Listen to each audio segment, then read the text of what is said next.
Thionville, terre de mémoire, s'il en est, forcément, la Moselle. Et cette terre, Nathalie Simon, tu l'évoques ce matin pour le premier épisode. Un abri, une histoire de jeunes, et tant mieux. Et avant de l'évoquer, Laurent, j'aimerais que Jean-Seb nous parle de cette ligne Maginot sur laquelle on se trouve. On va voir sur la carte. On va en parler toute la semaine, cette ligne Maginot qui s'étend de la frontière belge jusqu'à l'Italie.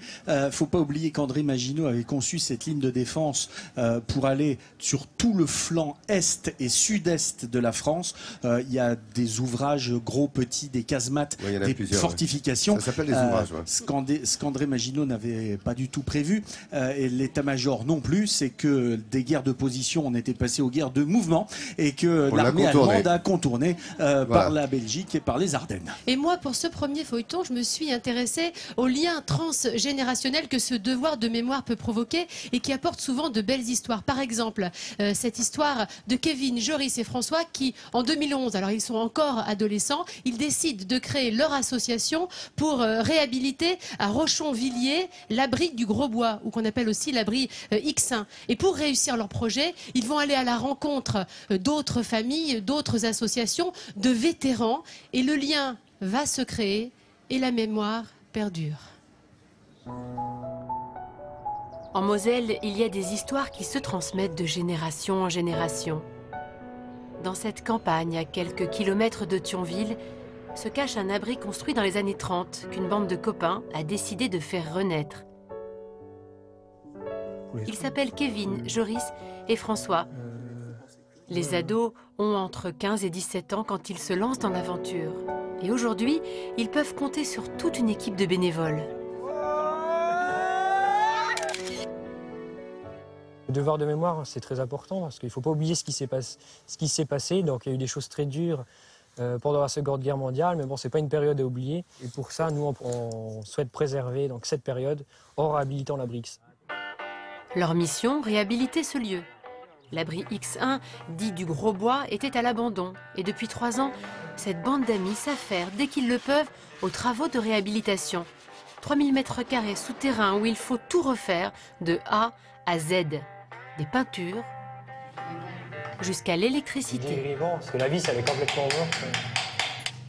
Après, une fois qu'elle sort, les autres vis sont déjà... Ce qui les unit, c'est leur passion pour l'histoire. Alors remettre en état cet abri leur tient à cœur. Kevin et ses copains n'en seraient pas là aujourd'hui sans avoir rencontré Ernest. C'est grâce à lui qu'ils ont eu le déclic de se lancer. On ne voyait même plus, on ne voyait plus la casemate, on ne voyait plus rien. Retrouvailles avec cet homme de 83 ans, mémoire vivante de cette époque. Je leur ai fait visiter tout ce qu'on peut voir dans la région, sur la ligne Maginot. Ils ne savaient rien et aujourd'hui, ce sont devenus des experts. Ernest nous a appris énormément de choses et c'est vraiment grâce à lui que ce projet a démarré. D'avoir le témoignage en vrai devant soi, quand on nous le présente, c'est quand même autrement. C'est comme ça que ces jeunes construisent leur projet, petit à petit, en égrénant des témoignages et en rencontrant des anciens. L'abri du Grosbois fait partie du secteur fortifié de Thionville. C'est un abri de surface. Vu du ciel, on le découvre au dernier moment, dissimulé au milieu des arbres.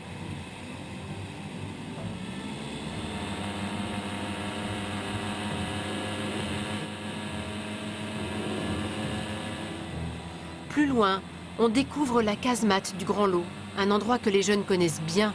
Ils s'y rendent de temps en temps pour rencontrer les propriétaires. Voilà les voisins. Salut les jeunes.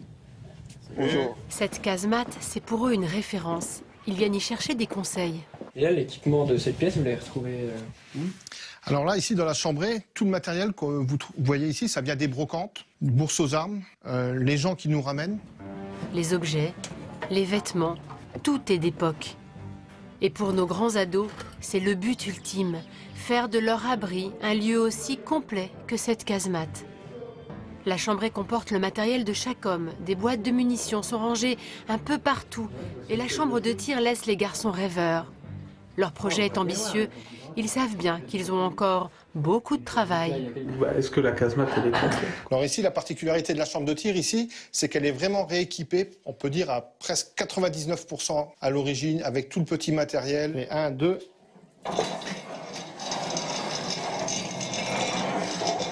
Ouais, bah, ils ont ramassé une quantité de matériel phénoménale. Puis ouais, c'est assez impressionnant de revoir la casemate presque remplie comme à l'origine. Une chambre de tir en état de fonctionnement. Les mécanismes sont soigneusement préservés par Daniel. Un travail au long cours, presque celui de toute une vie. Daniel en est très fier. Quand les gens ils viennent ici, et ils sont impressionnés et contents de voir du matériel comme ça. Donc on est quand même assez fiers d'avoir tout ça. Tout seul, j'aurais pas fait grand-chose. Hein. C'est un travail de famille, plus des collègues qui me donnent un coup de main. Une histoire de famille. Chez les Boudranguiens, on est passionné par la ligne Maginot sur 3 générations. C'est Albert à gauche qui a tout appris à son fils. Et la relève est déjà assurée avec Pauline, 12 ans à peine. Tiens, viens voir. Tu reconnais la casemate là avec les Allemands, là, Pauline? Hein? Regarde, l'entrée de la casemate, et même les boîtes de ration, ils ont encore le casse-croûte là. Le devoir de mémoire est très important en Moselle. Et on a la petite fille qui est là en 3e génération, et on espère qu'il y aura d'autres générations après. Transmettre les témoignages de guerre, montrer les conditions de vie et de combat au sein de ces abris de la ligne Maginot. À 20 ans seulement, Kevin, François et Joris ont fait du devoir de mémoire en Moselle une de leurs priorités.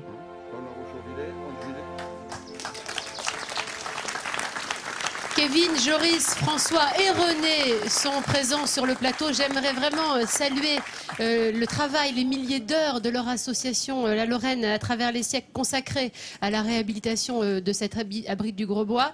Ils ont encore besoin de financement parce que c'est un petit peu ça toujours l'idée, c'est qu'il faut encore travailler pour réhabiliter le chemin qui mène à l'abri du Grosbois. Donc je vous invite à aller faire un tour du côté de notre site Midi en France sur Facebook, Midi en France officiel, ou sur la page Midi en France de France3.fr pour peut-être apporter vous aussi votre petite participation à ce devoir de mémoire qui leur est si cher. Merci Nathalie. Devoir de mémoire dans notre feuilleton Moselle, terre de mémoire tout au long de la semaine. En raison de la commémoration, vous avez vu l'image, cette semaine, notamment ce week-end du 70e anniversaire de la libération de cette ville de Thionville. Devoir de mémoire tous les jours dans notre feuilleton.